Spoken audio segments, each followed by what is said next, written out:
Hello everyone, welcome yet again to another video lecture. My name is Ashwin Joglikar from Resonance PCCP division. Today we are here with the chapter Forest, Society and Colonialism, that is from your class 9th history portion. Now let us quickly start and begin with our chapter. Forest, Society and Colonialism, the introduction part that says, now as we all know, forest they play a major role in improving the quality of environment, modifying the local climate and also controlling the erosion, regulating the stream flow, supporting a variety of industries as well as providing livelihood to many of the people or communities and offer opportunities for recreation. Without this natural resource, it will be impossible to imagine life on earth. So that brings us to the first point, that is advantages of forest. Now as we know, forest adds to the floor large quantities of leaves, twigs and branches which after decomposition forms humus, provides industrial wood, timber, fuel, fodder and several other minor products of great economic value. Also they provide natural environment for wildlife and they play an important role in maintaining the overall life supporting system. Now why did this deforestation happen? Now first of all, what is deforestation? That is the disappearance of forest is referred to as deforestation, that is clearing away of the forest land. Now this process of deforestation started many centuries ago, but during the colonial time this was at its peak, and that we will be looking at in the chapter. Now deforestation is not a recent problem, the process began many centuries ago, but under colonial rule it became more systematic and extensive. Now why did the Britishers felt that forests are or should be or deforestation should happen? That is, why did Britishers feel that forests were unproductive and they were seen as wilderness or places which were not generating any revenue for them. So therefore for them they viewed that forest as the wastelands. So now therefore they wanted that this land to be improved. So coming to the first point, that is, as population was increasing over the centuries and the demand for food was going up, peasants extended the boundaries of cultivation, clearing forest and breaking new land. The British directly encouraged production of commercial crops which had a good value in the European markets like jute, sugar, wheat and cotton. The demand of these crops increased in the 19th century Europe, where food grains were needed to feed the growing urban population which was working in the industries, and raw materials were again required for the industrial production. In the early 19th century, that is, the colonial state thought that forests were unproductive. Why? Because they thought that it is considered as wilderness that had to be brought under cultivation so that the land could yield agricultural products and through which they could generate revenue, enhance the income of the state. So between 1880 and 1920, cultivated area rose by 6.7 million hectares. Now again, one more thing was having sleepers on the track. Now as we know, the railway lines were being extended and there was an extension happening in the rail transport and communication systems. So when railways lines were being laid down, it requires sleepers which to keep the track intact. Now these sleepers were made up of the logs of wood. Now for this also a lot of forests were cleared away. Now due to the high demand or oak forest in England were already disappearing. Now they wanted because in their place it's already disappearing, now they wanted to look for different locations from through which they could have this produce. That is, this created a problem of timber supply for the Royal Navy as well, because now see, if Britain wanted to remain as a colonial power, it had to had a good navy, that is their Royal Navy, and for Royal Navy they needed ships, and ships again needed wood and other things, so which required it for building ships. To get supply of oak for the ship industry, the British started exploring forest, Indian forests on a massive scale. The spread of railways from the 1850s also created a new demand, that is to run locomotives. Wood was needed as first of all as fuel, as well as railways was expanding, the demand for fuel also became quite high. And the second point was, to lay railway lines it needed sleepers were essential to hold the tracks in place. Each mile of railway track required somewhere between 1760 to 2000 sleepers. So 1 mile of railway track required 1760 to 2000 sleepers. So that was the amount of destruction probably or deforestation which was done to have these sleepers. To fulfill the demand of sleepers, trees were felled on a massive scale. Up to 1946, the length of tracks had increased to over 7,65,000 kilometers. As the railway tracks expanded through India, a larger and larger number of trees were felled, that is cut down, and forests around the railway tracks started disappearing. That is, and the third point is you required it for the plantations. That is, now again many Europeans saw the prospect of growing plantations in India, and they started coming here, and the company and the banks which were coming up were providing them with easy loans and even cheap land rates, so that they could have an ample amount of land where they could cultivate the commercial crops which were required again in Europe. So large areas of national forests were also cleared to make way for tea, coffee and rubber plantations to meet Europe's growing demand or need for these commodities. The colonial government took over the forest and gave vast areas to European planters at a very cheap rate. These areas were also enclosed and cleared of forest and planted with tea or coffee. Now even the practice of shifting cultivation, this again is known by different names. You might be knowing, as we have studied this in class 8th also, the practice of slash and burn agriculture or shifting or zooming, which is known as. So lading in Southeast Asia, Central America it's known as milpa, Africa chitmain or tavi, and Sri Lanka chena, and India in dhaya, penda, bevar, jhum, podu, etc. Now the rise of commercial forestry. Now as how did the exploitation of forest in India happen or started?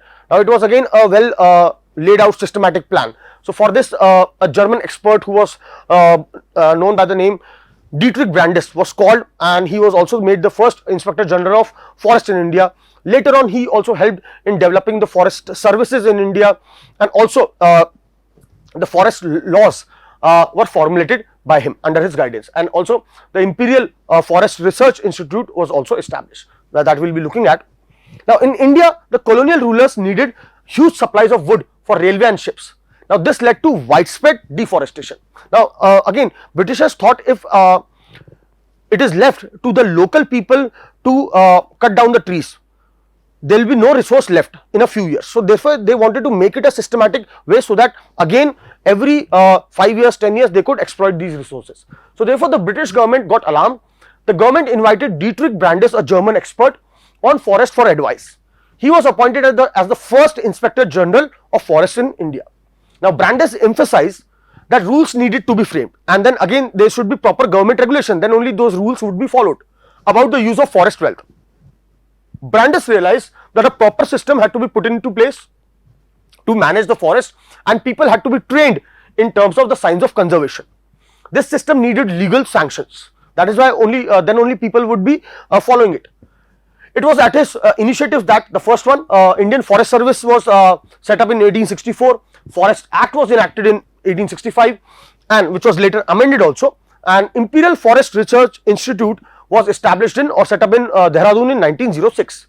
The system they taught here was called as scientific forestry, and later it came to know that there was nothing scientific in this at all. So the 1878 Act divided forest into three categories, that is reserve forest, protected forest and village forest. Now as the name suggests here, reserve forests were only for the Britishers. Protected, the village people could go in there, but again with permission, and village forest could be utilized by the people. The best forests were called reserve forest. Villagers could not take anything from these forests, and even for their own use. For house building or fuel, they could take wood from protected or village forests. Now the dependence of people on village forests increased, and slowly the resources started deteriorating or declining, because there are more number of people who are utilizing now village forest. Now how were the lives of people affected? Obviously, as we know, when these laws were introduced, the life of people would be affected in a negative sense or manner, that is adversely, because it was not a thing of joy for these people. The Forest Act meant severe hardship for villagers across the country. After the act, all their everyday practices like cutting wood for their houses, grazing their cattle or collecting fruits and roots, hunting and fishing all became illegal. Apart from this, people were now forced to steal wood from the forest. Now they were asked, and if they were caught, they were at the mercy of the forest guards, who would take bribes from them. So that is what happened. Women who collected fuel wood were again specially worried it was also common for police constables and forest guards to harass these people by demanding free food from them.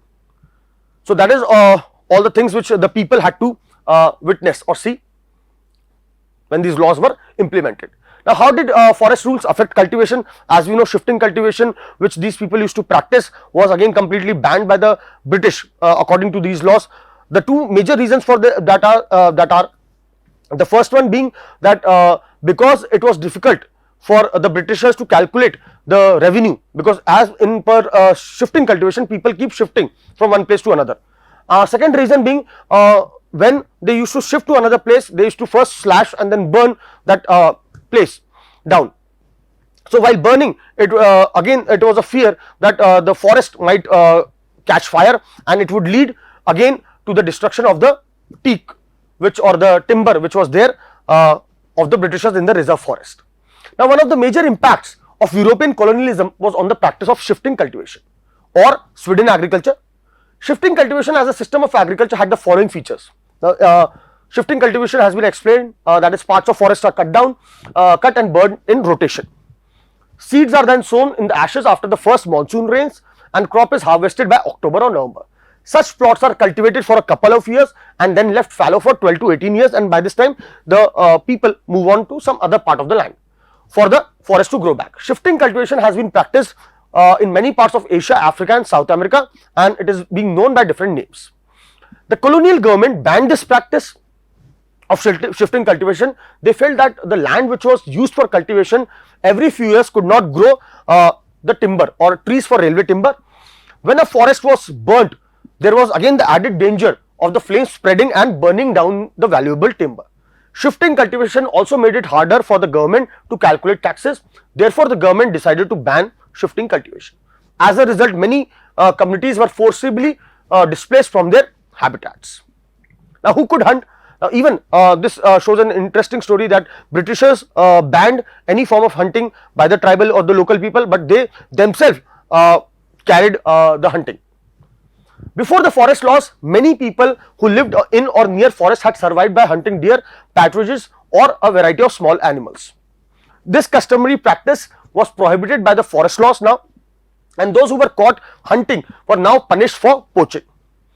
While the forest laws deprived people of their customary rights to hunt, hunting of big game became a sport, that is hunting of tigers. As you can see in this image, so many tigers have been killed. So became a sport.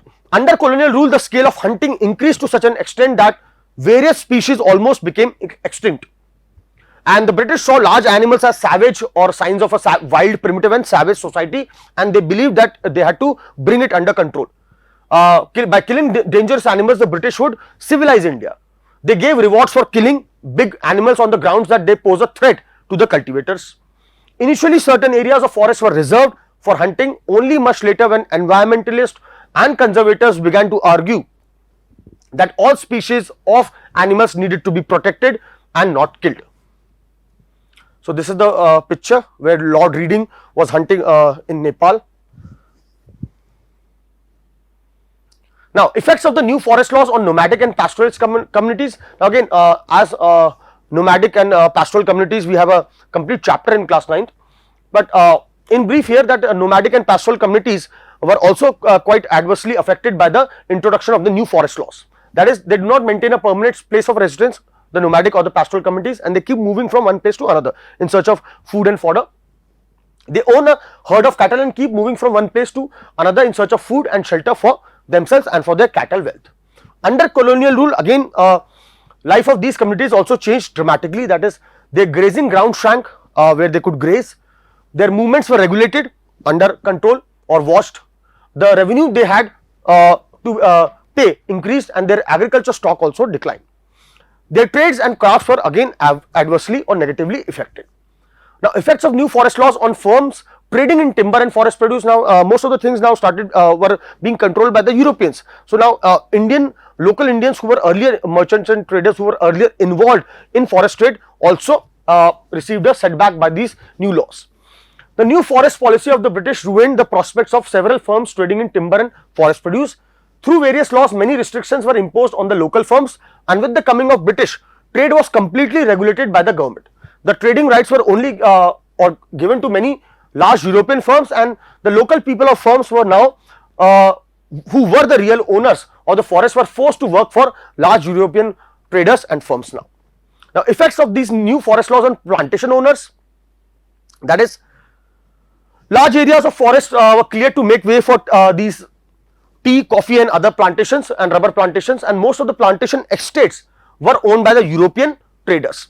So, again this was controlled by the European people, and these European traders started making huge profits. The Indian traders and plantation workers were left at the mercy of the European plantation owners. Now, impact of various forest laws on the colonial people. First of all, various restrictions were put on them, that is, the Forest Act meant severe hardships for villages across the country, and after the act all their forest activities were banned, like cutting wood for their houses, grazing their cattle, collecting fruits, everything, hunting were all restricted and became illegal.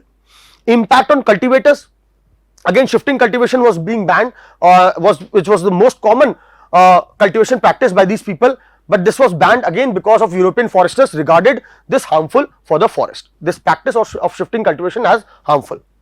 Displacement of the people, now if their livelihood has been taken away from them, so what they will do, they have, and later on they were again forced to leave from these places.